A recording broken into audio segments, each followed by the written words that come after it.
Silence, you village idiot. Silence, you village idiot. Hey, you guys, it's John here, Crypto Compassion. Welcome to the Texan Tailgate. I'll be hosting you guys tonight. Got a special guest, Mr. PulseRayVision. We're going to have him on. We're going to be talking about the Forge, bringing adoption of Pulsechain, all that kind of good stuff. I know he's been kind of deep in the weeds on that stuff. Also got a couple of special guests here that just kind of showed up, and we're going to have them on. We're going to have a little roundtable discussion. Just shoot from the hip, have some fun. I'm going to bring Hexray on right now. Here we go. Woo! What is up? Dude, that intro had me like sweating. Like you know that scene on Step Brothers where he like comes in all sweaty from playing the dude's drums. I thought you were gonna be like, why are you sweating? I was like, I just finished watching Cops. I just finished watching. That intro was thanks to Hexy Quinn right there. We just put her up on lights. She put that together for our new intro. We appreciate it. It's all fire. It's good. But yeah, man, you've been busy today, huh? Yeah, we had I had a couple of meetings that I have every Sunday, and then we streamed earlier with Fashion Coder, Ali Kane, Giftware, Crypto Kool-Aid. We talked for 2 hours about Pulsar and about Pulse Wars, two exciting projects. Both coming to Pulsechain, and then Pulsar is kind of crazy because it straddles the two ecosystems. It straddles Ethereum with Titan X, and then it bridges over that value onto Pulsechain. Mm-hmm. So it's really an interesting project that they're putting together there. And I'm talking to like Sloth was there for a little bit, but I mean, any one of those guys I could talk to for hours because there's such a wealth of knowledge. I mean, most of them have created courses on crypto to explain and onboard people. Just the value that everyone in this community brings is humbling. Mm-hmm. I'm getting excited. I could care less what's going on in the community as far as whatever. I'm actually pretty pumped. I mean, I personally been getting deep in the weeds, doing all this graphic design work and doing some merch stuff that hasn't hit the streams. And I just been putting my head down and it's kind of reinvigorating me and kind of getting me pumped, and I just kind of know where this thing is going. I see everyone kind of getting all grumbly and mad. And it's like, and I'm sure some of our guests will speak to how fired up they are in spite of what everyone's doing on X. And so speaking of actually which, I'm going to bring forth a couple of our beloved guests here, Mr. Kool-Aid. Hello, sir. What's going on, everyone? Invest bang bang. Bang bang. Bang bang. Love it. But yeah, I mean, Kool-Aid, you would probably say, I mean, you've been deep in the weeds, doing what you're doing with Pulsar and your project that's coming. I mean, I'm sure you're not getting caught up in the weeds as far as what everyone's doing on X. I mean, I'm sure you're just excited for what you guys are doing. I mean, yeah, I can talk about systems on basically about anything. But What are you referring to in the weeds? So are we talking about eHex debacle? Are we talking about meme coin shenanigans? Like, where do we want to drive that? Take your pick. Well, you've been in the weeds as far as your development, so you've been probably bullish on what you know is coming in your space. That sometimes maybe you don't really care for what's going on outside of your bubble. I mean, maybe you do, but I don't want to put words in your mouth. But I mean, there's probably a lot of excitement on your end of the table as far as what you know is coming. Yeah, well, not only are we in the tangential, like possibly last bull market before fintech comes in, we also are Series 1 coin. We have a lot of stuff being built. We're developing an ecosystem that revolves around the ideals that we've learned through being hexagons for all this time. And those take time to mature. You know, you can't grow the proverbial apple tree in a day. But on our end, you know, we're trying to do a lot of things differently to bind two L1s together with sacrifices, with ripping apart mechanics and not just forking things, by rebuilding structure and infrastructure from the ground up, not taking a utility mindset, but actually trying to rewire the roots. And that is exciting inherently of itself, regardless of anything. But when you take a look at how systems work and how people react to them, that's a different kind of narrative. That's social consensus. Because again, Richard didn't say EX is dead, nor did he say sell your EX. He hinted about liquidity and utility better on Pulse. That's it. People read into the Messiah complex and the mob mentality just as equally. And without having a roadmap of what actually was said, people read into it. And because they read into it, off they go. And, you know, it's bumper cars. I can tell you quickly what's going to happen with EHEX. Like when PT shares rip and they go up, there's nothing wrong with ET shares, nothing at all. Let's just take the analogy. If you had a yacht or a G5 airplane, do you really care about the cost of fuel? No, you don't. You've outgrown the cost of fuel. You want a supercar? Do you really care how much it costs to replace a bumper on a Lamborghini if you want your Win Lambo? No, you don't care about that. So when fintech and let's just say an ETH ETF gets approved, they're not going to go play on Polygon. They're not going to play on Pulsechain. They're not going to play on Avalanche. They're going to stay on the native system that their ETF and everything was conglomerate around. And at that time, you'll see institutional investment if PT shares and all the rest of that rips and does all the rest that they can do on their native chain.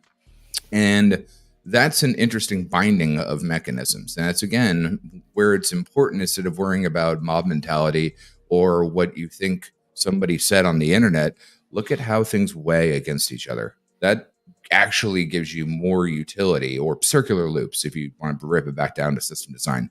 The fox and the hare.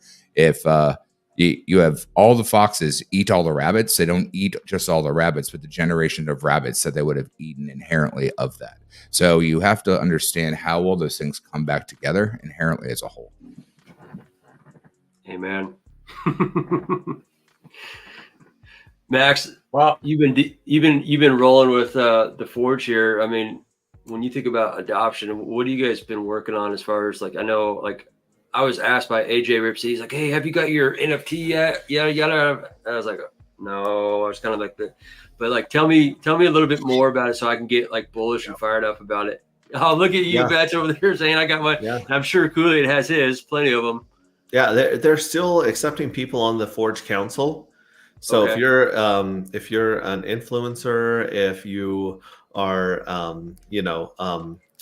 sorry, what's the name of the people that analyze? Analysts? Yeah, if you're an analyst, if you're anyone in the space, if you're a dev, you know, and you can lend some expertise to that, then hit up Mark. Mark is the face and brains behind a lot of the Forge and Curator.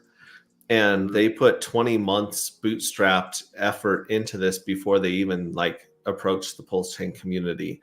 And have never met someone out of the blue that has been that professional and honest, and he just does everything he says he's going to do. He does. He's a machine. And unfortunately, in crypto, because there's a lot of money involved, there's a lot of corruption involved, right? So most of the Pulse pads or launch pads that we've seen are open to corruption, right? It's like, hey, say some good stuff, and that's been around as long as Bitcoin has been around, where it's like bribe someone that has a big following, or bribe whoever owns a popular web page to put your stuff front and center, get you the attention that you need. And usually they just cut those people in on the rug pull. So we've seen rug pull after rug pull after rug pull. We've seen VCs step in with ridiculous amounts of money because they just want that first mover advantage. They want that first 10x or 100x on a coin, and they don't give a shit about the communities. They don't give a shit about you. They don't give a shit about the tech. They're literally just psychopaths. And there's a place for psychopaths. There's a place for money. There's a place for bankers. But people confuse it for community. There's a lot of astroturf out there where people are pretending to be a community, and you can tell really quickly, especially when you meet people in person. Like, I've met each one of you people in person. I know you're a genuine good human being that has your heart in the right place. Like, you can't fake that. You guys are good dudes. And Fashion Coder, everyone on my stream today, even the people that are trying their hardest to get something launched, they've got the right intention and their heart's in the right place. And the Forge and Curator are the first launch pad that I've seen where they have checks and balances, to where you would have to not only bribe 4 different people, you'd have to continually bribe those 4 people and bribe the entire community of token holders and NFT holders to pull one over on the masses.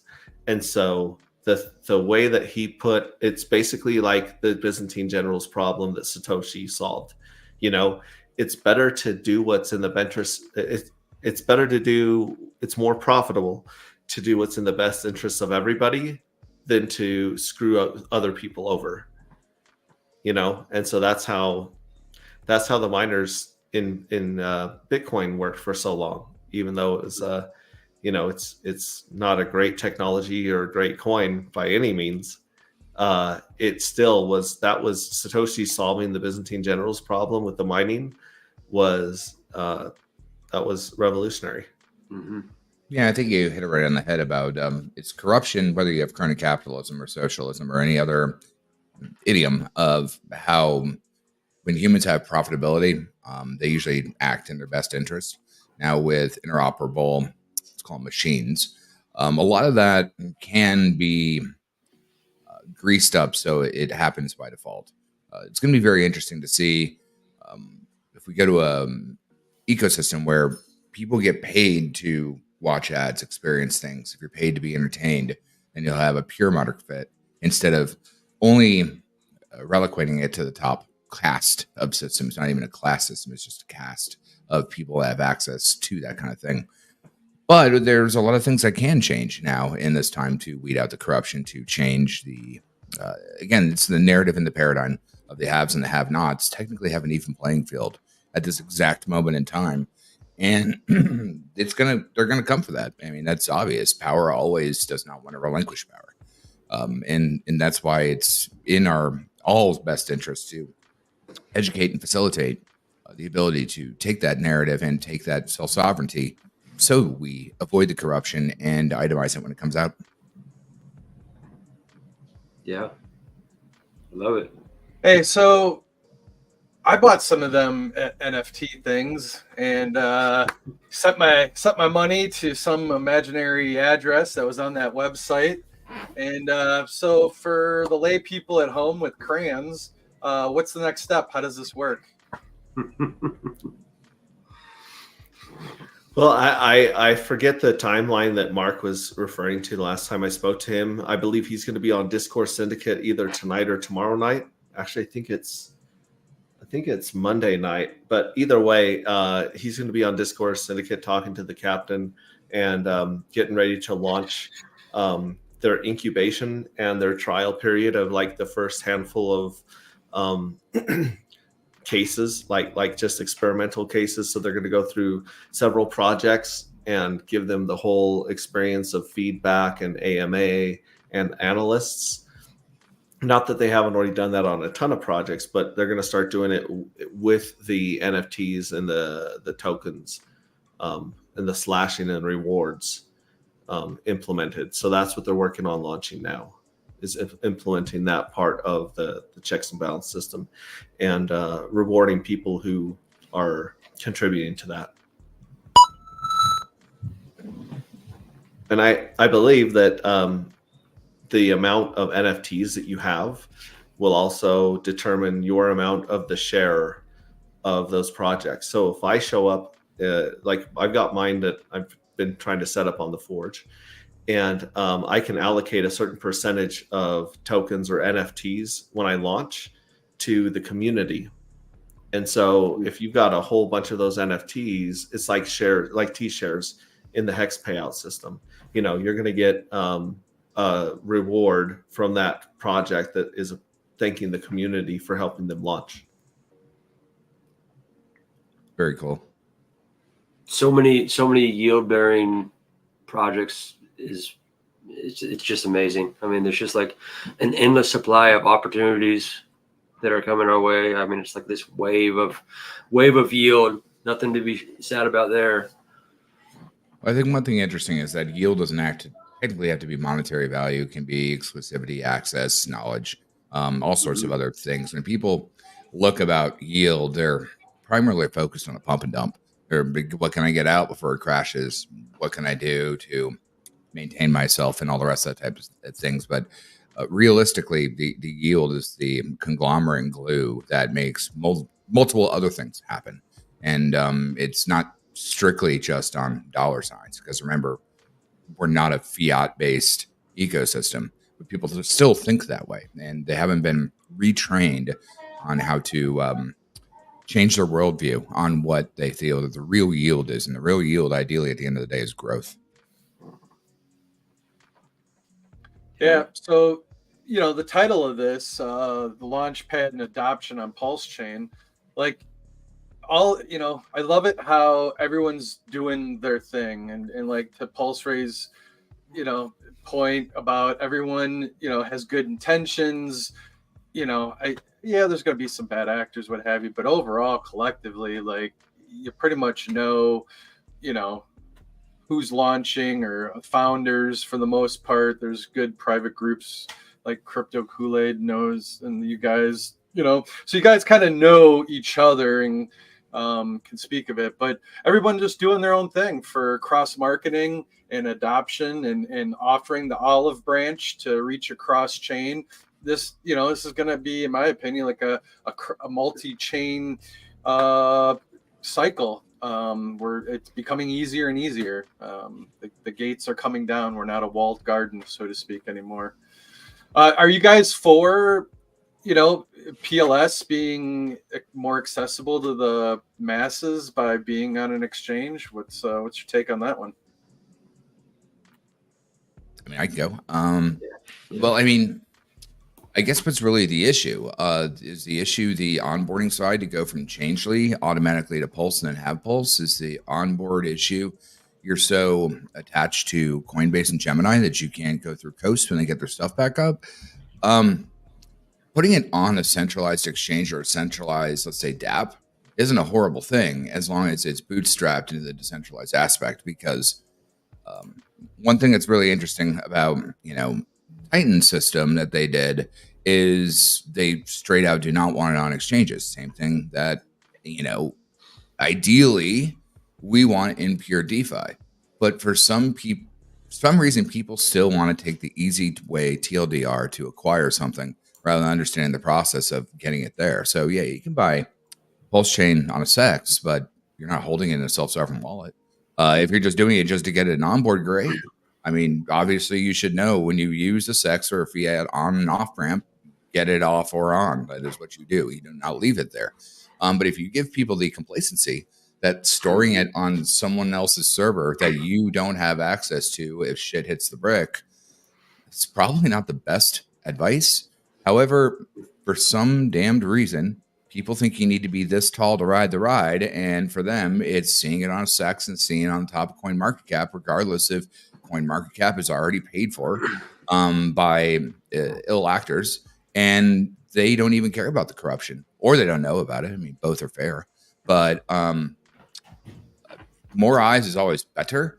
As long as the SEX has to buy it off a market, because Richard's not giving them anything. I mean, that's if you buy at fair market, you can do what you want with it, just like you would if you were a whale or providing liquidity. I mean, all those are technically the same thing. It's just how are people getting access to the tool to make it happen.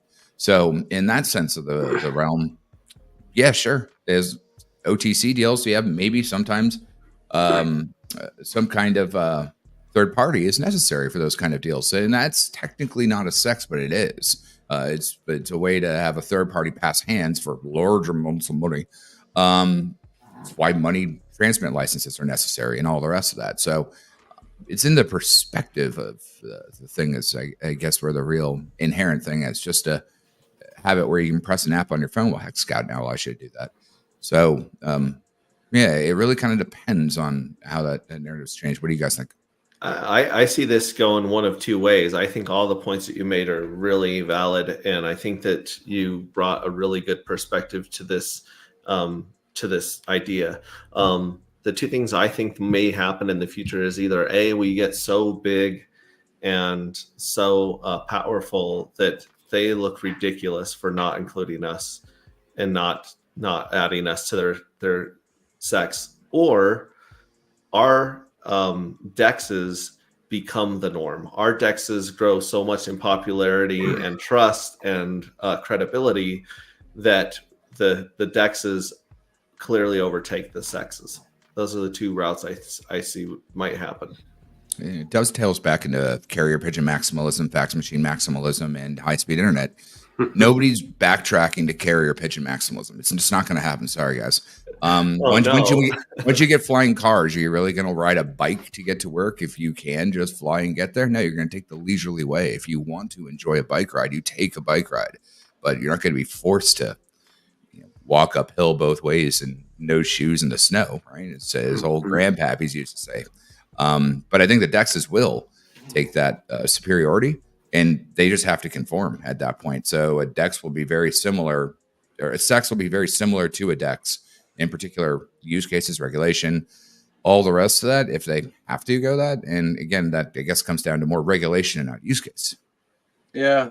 So, I mean, for now, we still need an on-ramp, right? So slowly we're getting there, like OX and Coast and whatnot. But for the most part, as it stands now, you still got to get fiat wire transfer, ideally over ACH, into the SEX. Treat it like a bathroom, get in and get out, and then put it in your sovereign, wallet that you hold your keys to that has your crypto, right? So a necessary evil for now until smarter people and things become more mainstream. But once we, let's say you get listed on one centralized exchange, others may notice and become, and maybe it turns into a snowball effect.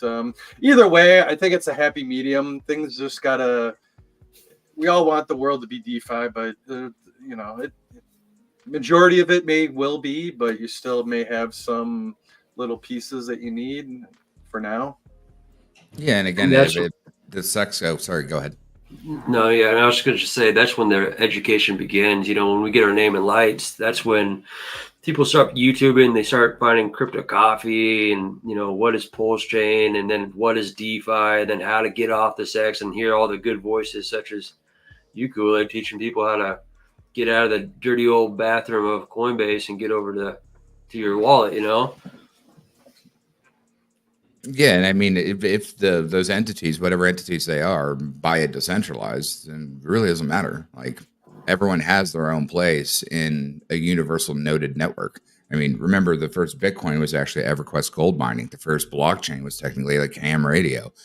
The first DEX was the World of Warcraft marketplace.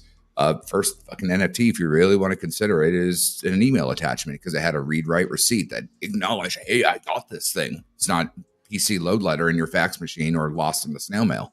So those technologies do critically mandate how the future works and how the future throughput of those things work.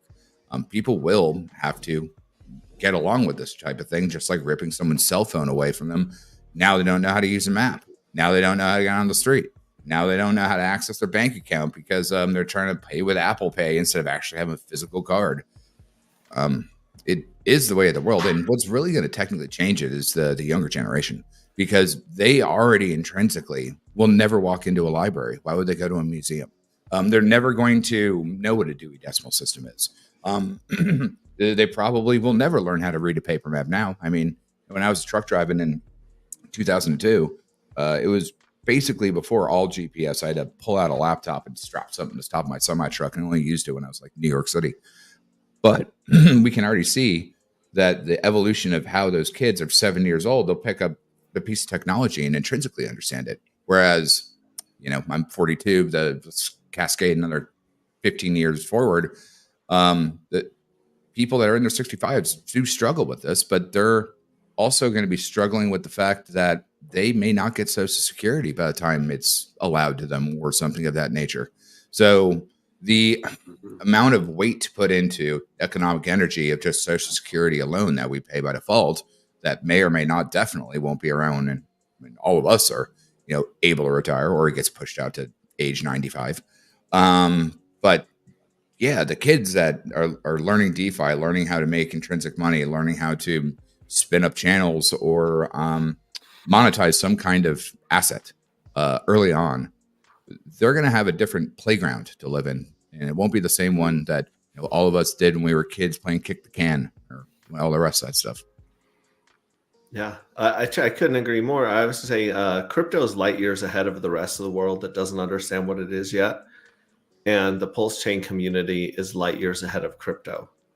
So we're light years ahead of light years. And sometimes we feel kind of crazy and we feel really impatient about the fact that we don't have everything up and running like we'd like. And we don't have the fiat on-ramps and off-ramps. Like we should have 6 OX coasts running. You know what I'm saying? I love OX coasts because I don't have to go through Ethereum or Bitcoin to cash in out, So we've got to remember that we're like sorceress, we're like the people that imagined electricity in the dark ages. We're like, wouldn't it be cool if one day you walked into a room and you were able to hit a button and the room lit up and they're like, burn that guy, he's a witch. That's the way we're treated in a lot of circles right now, especially when it comes to finance and things. But going back to what you guys were talking about earlier, can you imagine if your ISP provider would not let you log on to Amazon or Netflix or Facebook? Like that ISP would look like a complete fool. And someday the people that don't embrace the Pulsechain community are going to look like complete fools. It's just going to be so black and white. It's going to be overwhelmingly more useful. Like what was the quote from Buckminster Fuller? He says, you don't beat a system by taking it on head on. You build a better system. And there's so many builders in our community right now building better systems, better money, better games, better casinos, and a better community, right? Like it's a lot easier to build a better community than to go convince everyone of the Bitcoin maxis that we have something better. You're better off spending your time onboarding people than helping de-educate, the masses that are still in the old blockchain thinking of like, oh, this is just the new gold, and I store it on my computer, and that's what it does. Like that's just an old paradigm that is not going to serve people in the future. Yeah, it's a weird thing about like what you just said, which is interesting, is that it's harder to de-educate someone that knows just enough that they're dangerously stupid than to educate someone that actually is curious and knows nothing. I'd always rather teach someone that has no knowledge rather than jaded knowledge and didn't have the motivation to answer their questions and answer their own identity of where did they learn it and is it still valid? Because everything changes as you go through it. That's the the beautiful thing of life. The journey is everything. And to understand that, you have to sometimes take a step back and digest what you learned, what you took away, and how do you evolve that. I mean, as a system designer, that's basically what we do, is we stack systems on top of systems that react on top of systems. And we really don't know what's going to happen until we unleash the magical pinball that bounces around 1,000 different directions, but we have to pivot in real time. And I think that's what people that are ready to learn will do, is they'll start to pivot if they know where to start, because the first real headache is you don't know what you don't know. I always say do your own research, and it's kind of like a cart for the horse, because what research do I need to know before I know if I've researched enough, or if it's credible, or if it is still viable. I mean, hell, watch a crypto video from 2 years ago. That's basically caveman talk.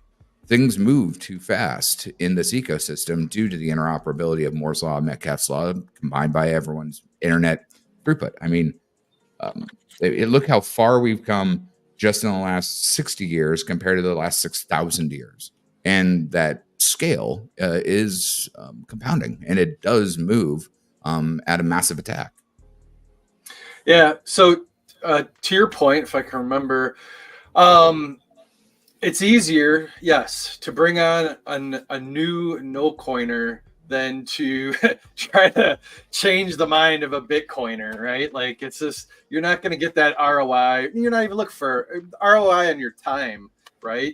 You're better off just educating somebody, that wants to learn and doesn't have bad habits. It's like hiring this experienced guy to come onto the construction job site, and he's been doing it for 20 years and he's stuck in his ways. He doesn't want to change or anything. And now it's like, but we're doing things more efficiently and blah, blah, blah. But yet he's the cog in the wheel or this and that. So yeah, all those things, but great points as usual.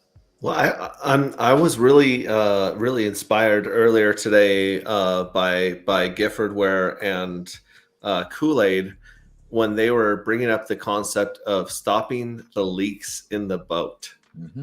Stopping the leaks in the boat. Can you give us a quick analogy of Bitcoin's leaks in their boat, Ethereum's leaks in their boat, and then bring us all the way to Pulsechain and Pulsar with that analogy?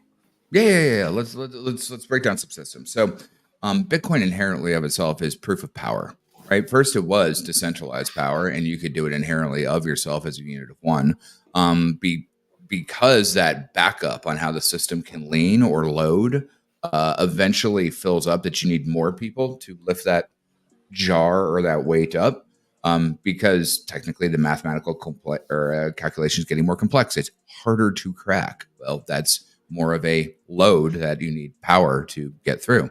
Well, then you add pools, right? So those pools are necessary to basically mine your Bitcoin or to disperse the amount of power necessary to calculate the steam in the engine that you need to push. Well, then we had Ethereum, which is still proof of work at that point, but it's proof of programming. And so with proof of programming, we're taking this proof of work metric, but we're adding the EVM complex of how all the complexities can be called, how to turn it into a virtual machine. But when you need more juice out of the virtual machine, guess what? It costs more power. Or let's revolve it now to gas, because we've moved from strictly a steam engine machine where you're building up pressure to move a revolution of a flywheel, to now needing the calculation itself to be done because it's proof of programming. That's where we got hit on a T-share. So let's take that next slice, because all of us are hacks. And so we have a T-share, which is proof of time.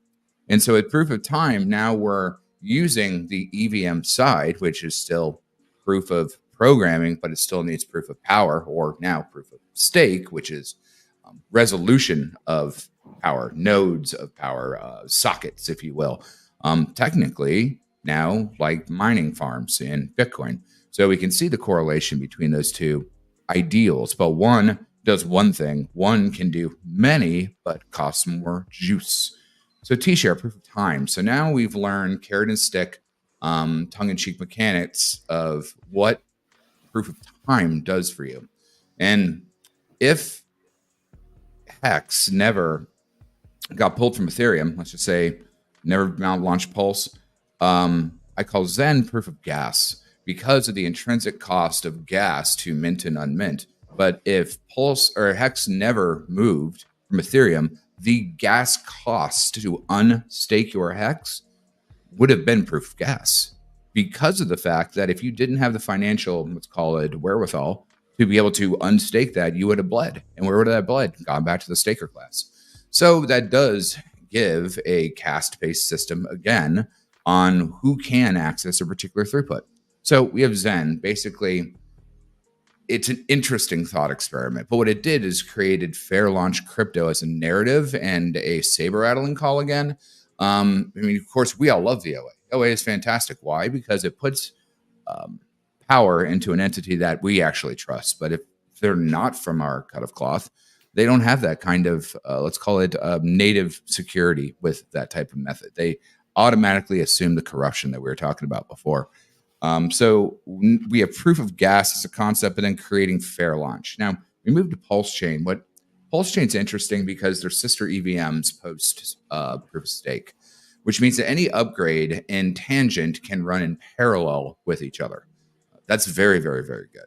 That's why, maybe one day some proof of mining, ETH POW, ETH Fair, any of the rest of that stuff could come back to do something like ETH Classic. But since the EVM machine, that it is moving in tandem, like two different train lines moving together, we now can have cross upgrades. Difference is that a lot of people on Ethereum don't really care for either Richard Hart or they've been usurped by the narrative inherently of itself, but they still work in tandem sisters. Okay, so Pulsechain. Now, Pulse R is interesting because Titan X, we can kind of get into the weeds on that if anybody want to, but it's actually a very interesting set of mechanics that creates proof of ETH. And that's why when Gifford and I were looking at this, we're like, well, we can actually build on a lot of these components that there weren't necessarily in Hex, but it's a very, very, very different dessert. Sometimes you want cake, sometimes you want pie. So both are technically desserts on how you have to understand what the system actually does instead of pointing fingers, us versus them, mob mentality. No, silly. But also a lot of them haven't been architects, system designers, or really put thought into, for example, Hex, E-Hex, P-Hex. I could care less, but tell you what, if you're holding liquid Hex, you're not on the T-share train. If you're not on the T-share train, you get none of the benefits of the yield. You get none of the benefits of let's just say a Cosahedron. You get none of the benefits of communist. You got none of the benefits of anything else that came if you were on the T-share train. So that inherently has a cost on one side or the other. Pulsechain allows us to do those things cheaper, but it's not cheaper because it's theoretically better. It got scaled by a ratio of zeros that makes it cheaper. So if you have the network effect that it gets more expensive, guess what? It's going to be expensive. Good for us because we're wealthy. Yay. But you know what? You didn't solve it. You made it usable. And so what we're doing at Pulsar is very interesting. It has multiple different irons in the forge. But one of the bigger pillars is creation, not inflation. So we do have zero inflation. Go through the mechanics on how that works. But that is a huge thing because people want their tasty little yield. Well, you're creating inflation. People want their tasty little airdrops. You're creating inflation. The OA absorbed a lot of that inflation because on the books, numbers are vastly different than what's actually available in liquid. So that's another note that you need to understand. But another thing with Pulsar is no leaky boat. And with no leaky boat, we take a lot of pride in looking at how externalities could detract from the system, whether that's hops and swaps, whether that's inflation later on down the road. And then the third real big pillar is permeable tokenomics. And just like I was saying, proof of power, proof of time, proof of programming, proof of gas, proof of ETH, the protocol fee is your necessary, let's call it, energy that you're bringing into the system. And for our system, 90% of that economic energy actually goes to buy and burn Pulsar off the market. So not only do we not have inflation, if you decide to create Pulsar by minting it, which is taking ETH and Titan X and take them both into a system, we do a bunch of magic we can get into. You receive your tokens immediately. We handle the bridging. We handle everything in the locked V2 liquidity pool, all sorts of that. But that economic energy that you put, 90% of that can only do one thing, and it's buy and burn Pulsar and take it off the market. So by participating in the creation aspect, you are creating a larger rocket launcher for us to completely decimate the supply. But the cool part is you really don't need it, because inherently of itself, the inflation problem is where you're nipping yourself in the butt. ETH is going to go up in value, going to be harder to create inherently of itself. Titan has many mechanics that make it harder to create based on time.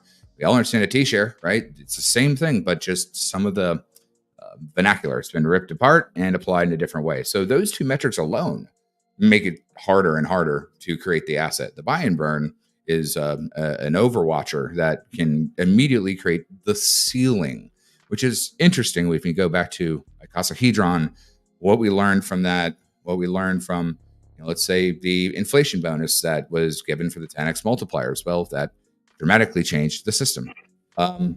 Those are caveats that you have to learn to how to digest the whole thing. But those are some of the, there's so much under the Pulsar onion that you can rip apart. But again, no leaky boat means take the time to figure out what is the best path of resistance and what is the most beneficial for the system inherently. And if it's the best for the system, it's going to be best for the user in the long run. Yeah. To quote my kids, bruh, like, bruh, did I say light years ahead of light years ahead of light years? My brain was screaming uncle, and I was following along like, holy shit. Sorry, go. I didn't mean to jump in and cut you off, Bets. I saw you wanted to jump in there. So Crypto Kool-Aid. So the buy and burn mechanism, is that on the back end all via smart contract and automated? Are there any like small admin keys to adjust percentages or good admin things to adjust little all things? smart contracts must be called in some way, shape, or form. There is no automatic button in blockchain, period. In fact, if nobody touches a T-share at all, the day doesn't roll over, really, theoretically. It has to do that, and then it calculates backwards from the time that it was poked to be like, hi, dink, dink, I did something. Then it will run the calculation. That's why it gets so expensive to backtest every day that you have calculated on what somebody does based on that thing. But if nobody touches it, it's kind of sitting dormant till somebody pokes it again. So, yes, there is a button, and there will be, I believe, an incentive that comes down to it to do it. But as far as the admin keys, we can adjust slippage and a percentage numbers of the buy and burn, because technically you don't want a self-guided boat in the very fledgling phase of something being taken off. That's why they have things called training wheels. But just because there's training wheels doesn't mean that you're riding your bike in the correct direction that you'd be going. It's the one difference between Giffordware and I, is that both of us are architects and designers. You really don't see a lot of crypto pros summoning game devs and designers and thinking out full bulletproof systems. Remember, Dev Kyle was the one that did the economics audit and ran the simulations to see how Hex works. Real people run real simulations, or they're done it enough times that they can, shoot from the hip and they're pretty confident they know what it can do. But remember, a simulation inherently of itself still has to deal with its mechanics that it's built with, the system design, the board that it's built on, and then also what social consensus says is what the player does or the people do in the ecosystem to rock said boat. That's why there's ballast in a ship. It's so it could load balance. As far as the admin key stuff, we're as close as you can bloody get across the board. A little bit of a tuning, but once the system's fairly up and running, we always want to renounce that contract. But as far as where the liquidity pools go, which is really the bare thing that we're trying to do, is establish infrastructure. Those are admin key free. Again, or even V2s. We don't even take any of the fees that come in. It keeps stacking like a compounding pancake. That way, the thickest pool of that exists in that ecosystem. And it even perks to give the users credit for, their Titan buy and burn, which there is a bonus when you get to a particular number. You get a permanent 8% bonus on minting. Well, as it gets harder and harder to mine, think of that like 8% juice in your air quote power. If we're talking about Bitcoin or your mining pool or et cetera, et cetera, et cetera. Yeah, it's really kind of fascinating when you kind of look at all these systems and rip it apart, especially from the dovetail of all of us that have seen it, seen people try to rip it off, seen what happened, and looked at those breadcrumbs. It's not necessarily about trying to clone something. It's trying to understand something and rebuild it, right? There's multiple ways to make fire. It doesn't mean that there's only one, but fire is important to understand if you want to do many things. Yeah. So the sloshing back and forth. Oh, I remember. So you are going to encourage people building on top of Pulsar, or not encourage, but whatever. It's an option, right, for somebody to build on top of. Of course. And if so, you know, like we're seeing with Titan X, like there's an 8% incentive for those to build on top. What's your? Yeah, I think that was one of the more interesting parts is that Richard never put any hooks on X to have that kind of ecosystem. However, Alex, when he actually created a system to rapid T-share, had those incentives and those hooks in place. So that was a very interesting understanding to come back and now look at how those things work. At a infrastructure layer, there's no real need for that at this particular moment in time. Would someone like me and Gifford be thinking about that? I'm pretty sure that's an interesting possibility now, wouldn't it? But to keep things easy, if just me explaining something that I think is easy is complex, then adding the complexity probably isn't the stage for today, right? Because at that point, you're not really helping, right? It's my old riddle. I mean, I think I've tossed to all these guys. What is humankind's most important first commodity? Repeat the question, please. What was humanity's first most important commodity? I'm going to go with beards on this one. Possibly. You don't start off with one, though. Any questions? Yeah. There's no wrong answer. It's just understanding the riddle.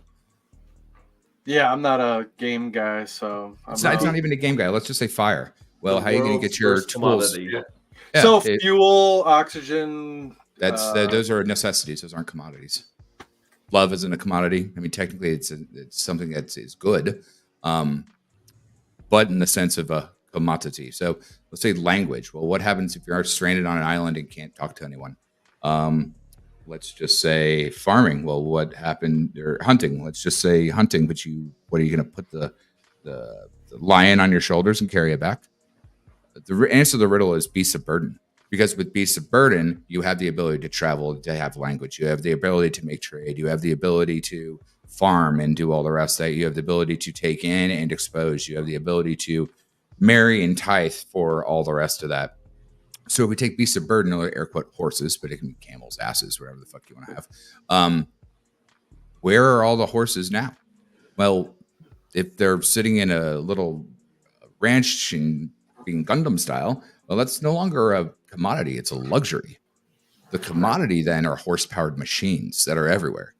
And so our entire livelihood of humanity that made us where we could forage, feast, survive, travel, escape was beasts of burden, horses. Now people just turn on their car and all that horsepower is there. All that power is there. Don't think about it. It's just convenient. So the luxury of horses are actually taking care of a real one that have no fucking use because your car has more horsepower than that horse could ever do. Understanding that is the same tacticalness to understand how levees and systems work and digesting what is the evolution of horsepower and how do we ratchet that up in many different ways, from time, which is technically the most one you can't buy back, to utility and follow through. But you first need to have infrastructure. But yes, to answer your question, there could be some interesting things built on that for a future. And, you know, Pulsar, if you caught any of the streams, is going to be expensive for a reason. You know, and there's 0 founder tokens. It's just as expensive for me as it is for everyone else. Why? Because we're trying to build a perpetual motion machine that has a very, very, very focused first strike, second strike, third strike, very interesting things. There was a particular token mentioned at the very end of the stream today that I'm not going to mention. You guys got to figure it out. That may be a pretty interesting thing as well. We like to build, especially GIF and I. Like GIF and I love to do this shit. And it's going to be very interesting to approach many different ideals that we have to bring it back to that refined line. And that's what you want, ideally. You don't want another dick with butts or the meme of the week, right? And it'll make your money go awesome, dope. For me, if I spend 5 years trying to make a game and the game shuts down and the IP gets pulled, it sucks for me. But I want to build a self-sustaining system that actually can survive more than the 1 year, 2 year, 3 year marker that most games get shut down at. I think it's just amazing that you're bridging the bridging aspect that you guys are doing. I'm excited to see what you guys do in the future as far as potentially bootstrapping other communities and other ecosystems and offering the same. It's going to be fun to watch this play out, the journey of this, because I was going to give a conversation with Kinetics here about, I had this little epiphany about you guys doing similar things with even like the ship community and doing all kinds of different things and fun techniques to truly allow them to see the power of Pulsechain and the burning mechanisms and the bridges. I mean, if one bridge is one, then can we build 50 of them? 100%, 100%. Yeah. And here's an even another thought bubble. Because ePulsar is an ERC bridged on over, I wonder what could happen to PRCs that were around when we forked Pulsechain. Once we start to show, it just takes one success to make fire, right? You can rub a rock together 1,000 times. It just takes one to understand how it works. And after that, you can start to deploy and replicate. More importantly, other people can see it and understand what it is. And many different layers in what we're trying to accomplish here, with many different narratives to many different communities, all in a simple infrastructure brushstroke. But there is a lot that can be compounded on. And yeah, that's another narrative, is when Ethereum fees are too high, yeah, you can go to a layer 2, you can go to Polygon, you can go to Matic, all the rest of that. But have anyone had a copy of their ERCs on a sister chain that's just waiting to be shown how to plug in that shit? Everyone's going to say Link because it's the easiest one to say, but sure, oracles are kind of neat in crypto land. So why wouldn't you want something of that nature on some other side pocket that also connects into your other asset? You know, when you have Bluetooth on your phone, it doesn't just go to one device and one device only. And so you have to understand how those things tangentially work together to strike that first thing, to build those breadcrumb simulations and narratives that help other people figure it out. So, question for any of you guys, and thank you, Crypto Kool-Aid. Yeah, I learn every time I listen to you. The Rabby wallet. Any of you guys using the Rabby wallet? I loved it till I had 2 transactions get stuck. One for mine and one for a custodian. And Gifford was saying, I don't know how to be either impressed or worried that you somehow pulled this off, but you overwrote your nonce and kept on going. So you can't relinquish it. And then I saw another one that got stuck. And after that, I'm like, I'm going to go back to MetaMask for a while. There's some UI UX stuff that when the internet money was going out, that just it just boggled my workflow. But internet money, I had a great experience with it. Rabby was fantastic for what it gave. It kind of gets a little moody on how it wants to change chains. So accessing like Casahedron on Pulsechain is very difficult in Rabby because it still thinks you're on Ethereum, whereas MetaMask, you have a hard flippy button. Mm-hmm. Have I been missing that hard? Well, I've seen on Rabby have the flip button, but I haven't seen on MetaMask the flippy button, because like if I'm trying to change a one Trezor to another Trezor, like I gotta close the browser, open it back up to get things to jive again. It's a nightmare. That's why I really enjoyed Rabby.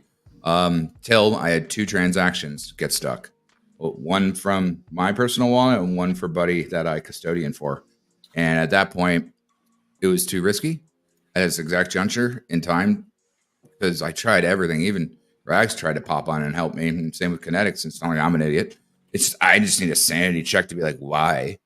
A, can I not follow the instructions? Well, B, also, let's be realistic. Our block explorers suck. So trying to actually troubleshoot something, it's kind of a nightmare. I mean, sometimes it works, sometimes don't. Got to go to 30 different sites. One of them may work. That's all going to get fixed. I mean, they were indexing, I believe, was what the cause of it. Kind of like PulseX. Eventually, we'll get some additional bells and whistles, right? Like Sure. It's not going to just be a plain Jane forever. Sure. But remember, the plain Jane PulseX V1 is how you earn ink. So it depends on what you want and what you need to do. Okay, so since you brought that up, do you think that was a fortunate mistake, or do you think that was initially all by design, the V1, V2 on PulseX? I think it's by design. Well, it also, excuse me.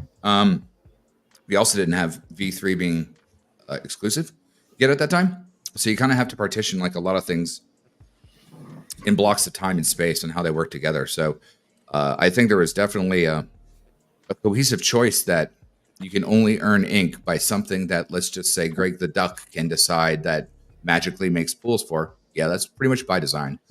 I even sent old Greg up through the ethers flowchart on how to build some stuff on ink. I don't know, two maybe months after Pulse launch. I mean, hell, it could have even been before when RH wasn't speaking about it. It's my least favorite coin or blah, blah, blah, blah, blah. And I'm like, I can do a system on it. But I think it's now interesting. It's rise up, rise down, and people are starting to actually understand the utility of it. And it's the same, let's call it the same jargon that we really didn't understand how much a T-share had components and use cases till Alex wrapped it with HSIs, HMIs in the future, et cetera, et cetera. That kind of knocked everyone in the face. Like, oh yeah, this is actually an NFT, not a silly little monkey. There's things about wrapping that are really important when you understand what that system is. So ink, I think, will be a very interesting play because people will want to use 9mm Freedom Swap when it comes out, like all sorts of other stuff that are going to be coming. But you can only earn ink, as far as I know, on V1 pools that Greg the Duck mandates from, the ethers. So we'll see what happens, but that does build competition and complexity, which is good, right? You want, I mean, hell, everyone wants to see the V1 chart of any coin because it has the longest tail of price history. So that way, when you look at the V2 or the V3, the largest pool, it doesn't have that big fat round candle. Yeah. So that V1 thing is important. The question is, does liquidity stay there? With V1 PulseX, since that's the only way to get ink, there's a pretty good chance that the liquidity is going to stay there because there's going to be ink people farming. Let me ask a question real quick. They say that PulseX is the native token for PulseX for the exchange, but everything is routed through ink. So wouldn't that technically make ink the native token for PulseX? When you go to that level, that's more of a Giphy question because it's more technical as to how everything actually moves through its node and throughput. And I really don't push like a lot of stuff through, so I don't do that more enough to actually be checking it. Also, theoretically, I'd like a good block explorer to see what I know what I'm doing. Like there is that. At the end of the day, I feel like if I need to try to figure out why something's happening, I feel like about Mr. Magoo driving a damn bus down a fucking mountain. I'm just like, I really don't understand why the site won't load or why these NFTs don't load on a particular website over here. It's like, is it something with us or is it an indexing problem? I don't know. Yeah, Block Explorer is definitely top of the list of things. And of course, today Richard Hart said, if you want something, build it. But I don't know how to build a block explorer, and I don't think my devs do either. Yeah, well, I mean, technically, leave that for the people that do that the best. I mean, as much as we want all the shiny tools that we want, time requires them to be built correctly, not quickly. Right? You have, what is it? Fast, cheap, and good. You need to pick those battles, unfortunately, and I think that is important to understand that we're coming a long way very fast with all sorts of goodies. But yeah, I'm not really sure. I would say, God, ink has the potential to be almost what gas was for Neo, like an actual gas token or a utility that comes off that kind of ecosystem. Not really, but it's going to be interesting because it has its own half-life. It has its own utility, and it actually keeps those V1 things alive, even if it's reliquated just to the RH tokens that are in that pool. You don't get better order execution on Mateus or anything else that's coming on. But I think for the RH tokens, it stays in that, and it stays in-house almost at that point too.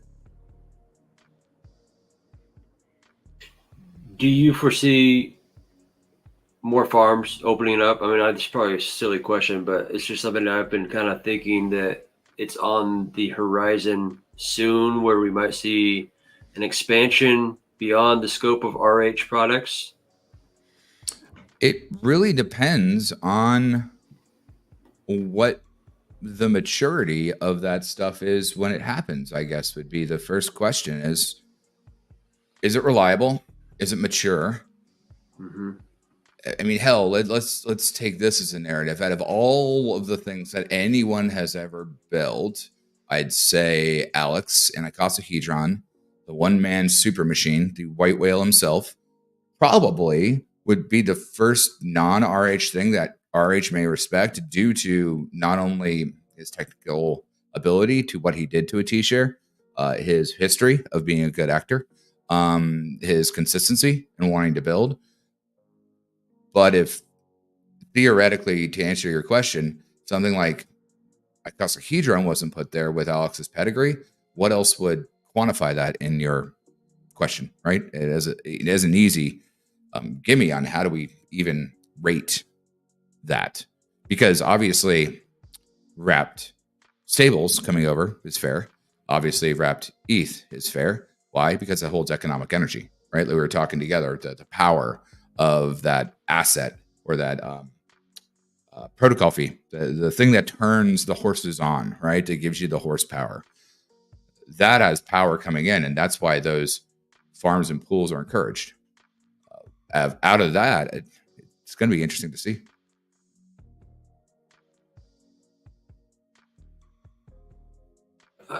I didn't know if there's any Ethereum ERC20 token that you know, that's kind of where I was kind of going with that one, as far as bootstrapping some community, and rather than the, you know, at a certain point, I think RH will sound the alarm, you know, all in time. I guess the real question is that by adding that, you know what you create inflation, not creation. Like you're now going into the realm of what's more important, number go up or more product being dispersed, which people sell down, which creates dumping, which creates harvesting, which is good. It's part of this economic structure that we do live in. But it does create an externality. Very true. Give me 1 sec, guys. I'll be right back. Yeah. So what's the latest and greatest on Texan? Since we're here on the Texan tailgate, what's the word on the street? The word on the street. I hear that they are still pounding the drum in regards to freedom and sovereignty, and that's what I love about these guys. You know, as far as what they're doing. I mean, the movement of which, you know, they're kind of looking at Texans and standing up and saying, hey, enough's enough. I think, you know, that political cause is admirable in itself. But I think what these guys are doing behind closed doors as far as what's coming, I think, you know, Kool-Aid mentioned there. Obviously, there's something called Freedom Swap on the horizon. And I really don't know beyond that of what they have up their sleeves in regards to what it's going to do as far as a DEX. I mean, I'd imagine there's probably some type of, I mean, I don't want to speak out of turn, but I'd imagine it has something to do with burning Texan. I mean, or something, you know what I mean? There's probably something within there, some type of mechanics that makes Texan, you know, more scarce. So that could be interesting. So it'll be interesting. You know, we look at one of the founders. problems with Texan is that y'all are too damn loyal. Like I expected a lot more scraping and a lot more restaking from now, but everyone like feels like they're shooting their neighbor in the face if they take any profits from Texan. Like the community is stupid strong, stupid loyal. And I'm sorry I cut you off, but I had a really quick question. If someone threw a Hedron system on top of Texan, meaning you could wrap your stakes and sell them, do you think that'd bring economic energy to Texan, or do you think that would dilute the economic energy of Texan? This is something I've been thinking about for a year. Not that I'm going to throw a Hedron on Texan, but if someone built a wrapped stake on top of Texan, do you guys think that'd be a positive or negative? That'd be interesting. That'd be interesting. You know what came to mind? Sorry, go ahead. Say that again. I said, are you thinking about developing it there? Well, I mean, you'd have to have some devs sitting around doing nothing, which that doesn't exist. Every decent dev is working their ass off right now. But if you had a dev that could take a good look at Hedron and Icosa and launch the same thing on top of Texan, I think a lot of people that want to keep that economic energy wrapped in the stakes would have an opportunity to take profit without causing harm to the token. Because it doesn't have to be the exact same thing, just like everything else. Like you can extract maybe the auctions. You know, you can pick and choose, but your general consensus of that, that would be interesting. As soon as you mentioned about the loyalty thing and all that, I was thinking about like the Watsa's NFTs, like, you know, that popped in my head, like, motherfuckers burn that shit already. Come on. Yeah, well, they've burned less than 2,000 out of 22,000. Yeah, it's like a bunch of nerds at the bottom of a pool drowning, but they're in this like staring contest underwater, and they're all drowning one by one because they're not gonna lose this game of chicken. They're like, screw you. All these nerds want the high score on Whatsa. Not only that, but we know that people have lost their effing keys, right? We know people have lost their seed phrases and locked themselves out of their treasures. So there's some of those pinatas that will forever fill up with candy.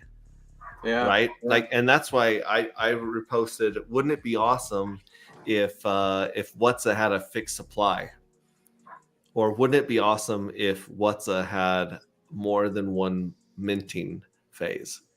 Because everyone that saw that first phase that didn't jump in that window, they're all like, "Oh, I want some of those pinatas." And you can buy and sell them on the open market, but they're not all the same size. They're not all uniform. So it's kind of hard to get liquidity in that market. And then that begs the question, you know, with Alex and V2, like, how's that gonna, like, are we gonna exchange those or change in those NFTs for Pulsechain? I mean, or V2, like, you know, man, excited. It should, you know, I think there were some lessons learned. I think there were some lessons learned taken away, hopefully, like too much supply, maybe the 10Xers, you know, like all that. You know, I think you guys touched on it as well, maybe, or I don't know. But none of the Texans want to hurt the price of Texan, myself included. Like, we all want to see it to go to the moon, but hopefully someone comes up with a way to extract value without it directly dumping the coin on the market. Because like I said, I talked to people that have a lot of Texan, and they say, like, I'd love to scrape my 5% or my 11% next year, but then they've got to dump the coins on the market, and no one wants to do that. So I mean, or what go ahead. what Crypto Kool-Aid's doing, create like an burn. LP, a back end thing. So Yeah. change the front end mechanics. So instead of going into your wallet, it goes into an LP, creates good habits of using an LP to exit out without hurting the chart. Like, just a whole, you push a button and everything magically happens on the back end. It's a lot of trust. Scrape an LP. There you go. Bang, bang. Yeah, Moondog's got it. Bang, The bang. Galaxy Brain Moondogs all over it. And I'm sure this is all Monday morning quarterback, because I'm sure the team of Texan has easy. been like running through stuff in their mind, because they see people aren't scraping, people aren't dumping, people are holding for the most part. They're true blue, loyal kids. So, and just to that point, like Pulsar, man, like taking that application, and bonding those two gig brains together and creating this, like, and then implementing that across chains, like you guys are touching on, like that, just, oh man. And then, ooh baby, I mean, I don't, man. Ooh baby, yeah, baby, I'm excited to see it play out, because like I said, the other day I was driving, I was like, oh, I gotta call Kinetics on this one, because I was starting to think, what if this really does do what they're talking about, and they start looking at other communities across the way and going, what if we could get them to come over and just burn their tokens and pair it up with some ETH and come over to Pulsechain and kind of do the similar mechanics that, all of a sudden Shib's like, screw ETH, we can't even trade our ETH over here, and they're like, we're gonna just come over and burn our freaking Shib and bring some ETH and come over to Pulsechain and play. Yeah, Moondog brings up a really next question, a good point here. Next question: who's going to create the Texan token with perpetuals and have mass scrape LP bumping events in the ecosystem? And that's another great idea, because when Maximus DAO came out, it was brilliant idea. I mean, think about it: you get the best bonus that you're ever going to get, and you don't have to pay gas fees when you unwrap it in 15 years. Right. Plus, you get all the airdrops, all the yield, everything associated with Hex, with the Maximus DAO token. Unfortunately, when they released the perpetuals, instead of adding air to the balloon, they diluted the air into the perpetuals, because the only people that jumped into the perpetuals at that time were people that were already in Maximus DAO, like myself. So had they launch that on the following bull cycle, there might have been more air to fill up all those balloons. But right now, I mean, they brought it up on Tech Talk earlier, something like the Deci on ETH is like, you can get some silly amount of T-shares for your money if you go jump on Deci, because the arbitrage opportunities. And I know a lot of people that love playing the perp arbitrage. What do you think, Kool-Aid? We've gone off into the weeds here. I love the weeds. Like good perp. So what's interesting at proof of pooling is you've already locked in your time. So instead of pay your future self or any of the rest of that nonsense, it's actually how much time has been paid for you when you purchase something like that. Because time is the one thing you can't get back. Economic energy that actually pushed that into time has already been created. So that's where that ARB comes in, is that future thought of how much time is already on the ticker versus how much economic energy do I have to take and add the time also. It's interesting. The whole pooling aspect was an important strike that Dip and Gold Key did to try to combat the gas monster. All good, and more important is understanding the utility of binded grouped liquidity into a particular shared asset pool, because really, to quote Gladiator, Rome is the mob, right? But technically LP and pooling and liquidity is the mob in our ecosystem. So if that is the case, then what is the most important vector in something of proof of time, T-shares, right? It's the time technically spent, and what is the yield coming out of that time circuited loop. So, God, with all these damn lights, oh shit, I'm gonna turn my fan up a little bit. I think that's a particular thing to consider with all the rest of that. Where in the weeds were you doing? Because Deci is how many years? I stopped paying attention to the timing and all the rest of it. Deci is 10. Deci's 10. I mean, let's be realistic. 10 years is a long damn time, but it's not in the eclipse of everything that's going on. So the reason that it possibly has its ARB ceiling is because that time's there. Once we get closer to what was the first one? I forgot. It was like 1 year, 3 year, 7 year, 10 year, right? Yeah. So there was base is 1 year. Base was the first one, right? And base already happened, right? It already unripped. Yeah. Yeah. And then trio is 3, lucky is 7, Deci was 10. That's right. So what was the ARB ceiling and chart and all the rest of that happened? Let's just say 1 month, 3 months before that happened. Because if you think in meters, like I'm a world builder, right? So I think of everything in meters. I look at cross sections on how many meters something takes to build. It's 4 meters for a ceiling. A human is 2 meters tall. Your kneecaps is basically 3/4 of a meter. So if you take something that only lasts a year, what happened in the last 3 months and what happened in the last month? Because you're doing percentages of 1, right? So 0.7, 0.9. That makes sense, or did I lose you there in the weeds? Those ratios.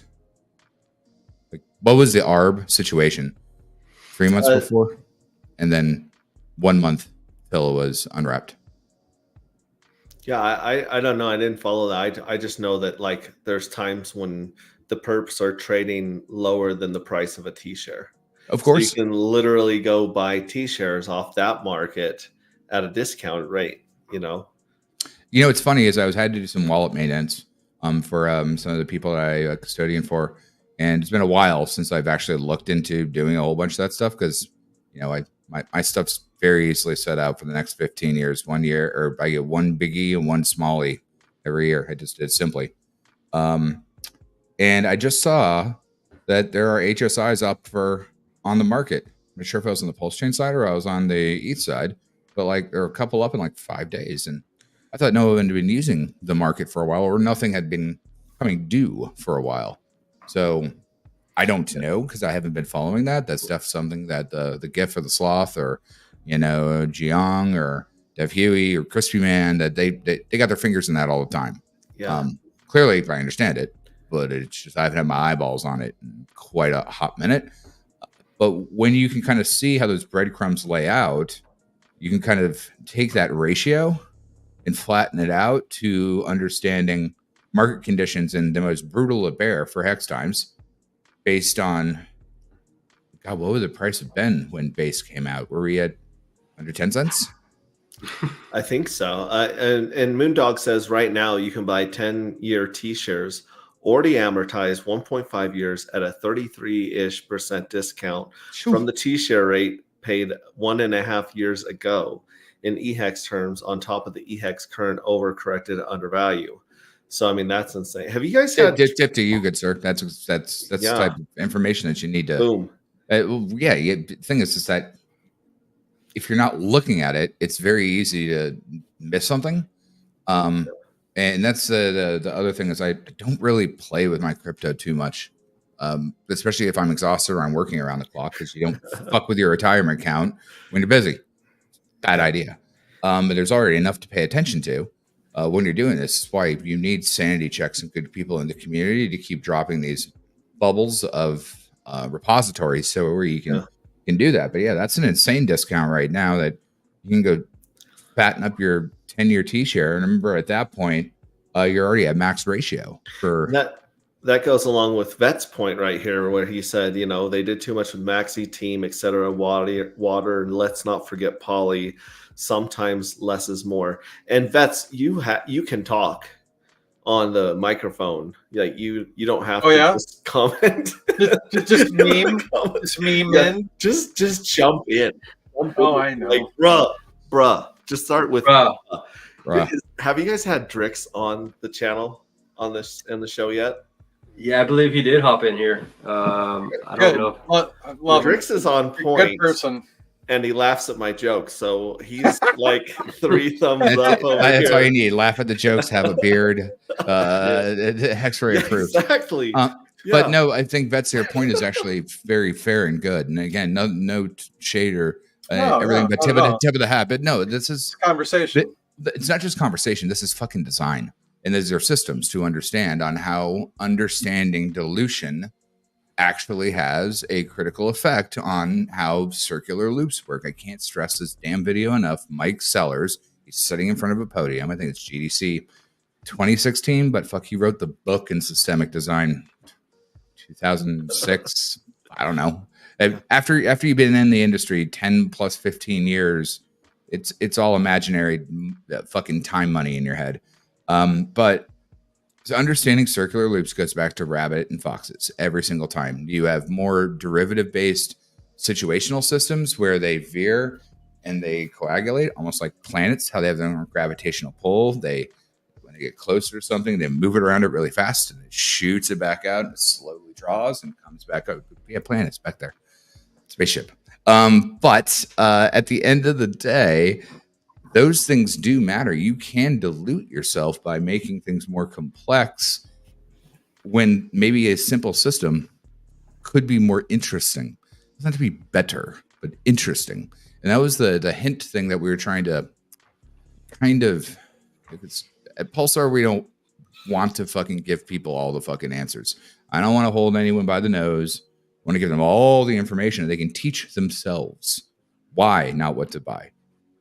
But if you take the idea and the idiom that particular mechanics mean you don't need yield, and it has something to even push the price ceiling forward to encourage that arbitrage, to make those sticky green candles, to get those volume, to do all the rest of that.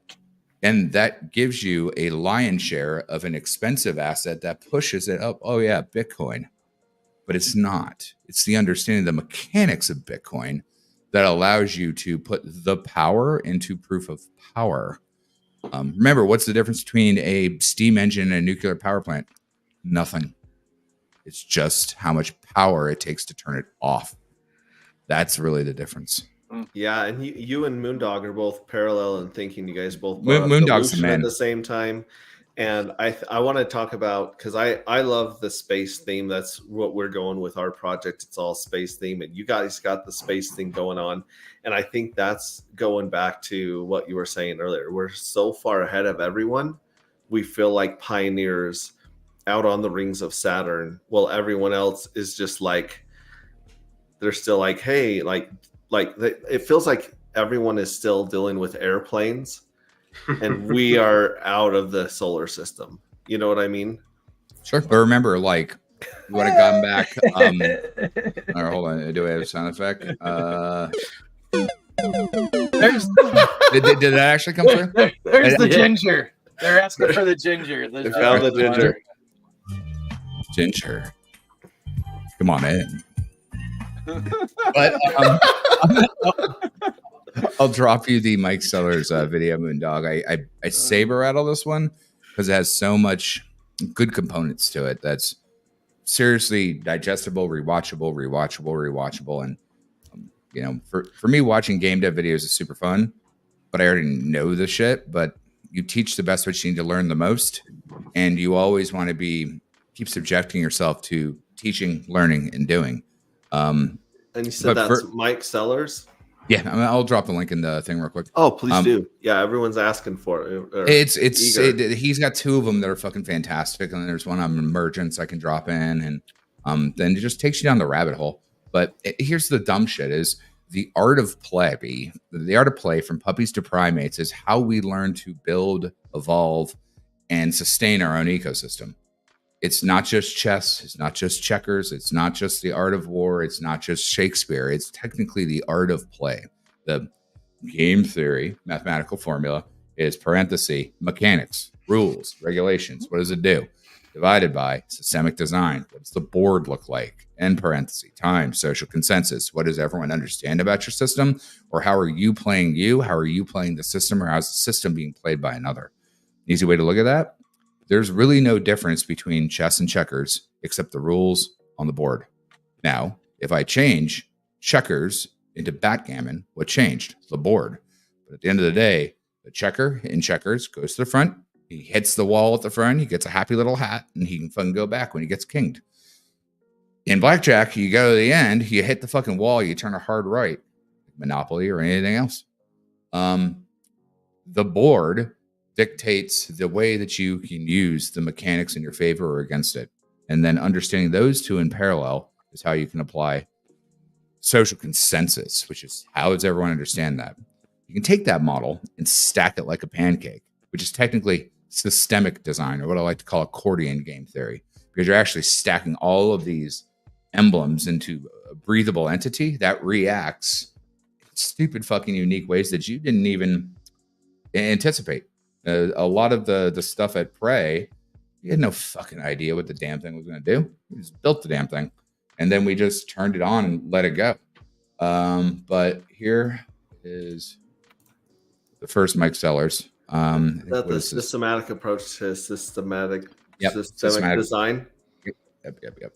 By Sweden Game Arena. It's at like 10,000 views. Yeah, but I mean, technically he's at GDC. Just the channel is Sweden Game Arena. Okay. But yeah, he's at GDC, Game Design Summit. It was actually last week in San Francisco. But yeah, again, if you go back to the art of play, building Hexray has heard me talk about this ad nauseum, but building fake reality is really fucking complex. Nobody gets to accidentally leave a Starbucks cup on the set of Game of Thrones. In fake reality, someone had to light it, model it, rig it, put simulations on. Does it have liquid in it? Does it spill? What does it do? Who's your daddy and what does it do? In real reality, people are lazy. And because people are inherently lazy, they want the easy way out. They want to click a magic button and suddenly be a millionaire 2 minutes later and cash out to be like, I'm a genius. No, you're not. Hold on, I've got something for the. God damn it, Leroy. There you go. But you don't get to press the Leroy Jenkins button and suddenly get to walk away. If you understand why these systems work, then war and art are actually the same thing. It's courting understanding what your opponent, your lover are. And all of that still works within the same loop. So to go back to foxes and hares, it's what is predators and what are prey, what becomes food for predators and what evens out that ecosystem. And invasive species is where you can possibly get corruption because there's no loops to mitigate that particular vector. Beautiful. Yeah, I was so inspired earlier by you guys talking about the sealing the water leaks in the boat. Mm-hmm. You know what I mean? And when you take that into a lot of the things that you've talked about, it kind of circles all around to the same thing as like efficiency, right? Efficiency and energy and, well, community, right? Absolutely. Cool.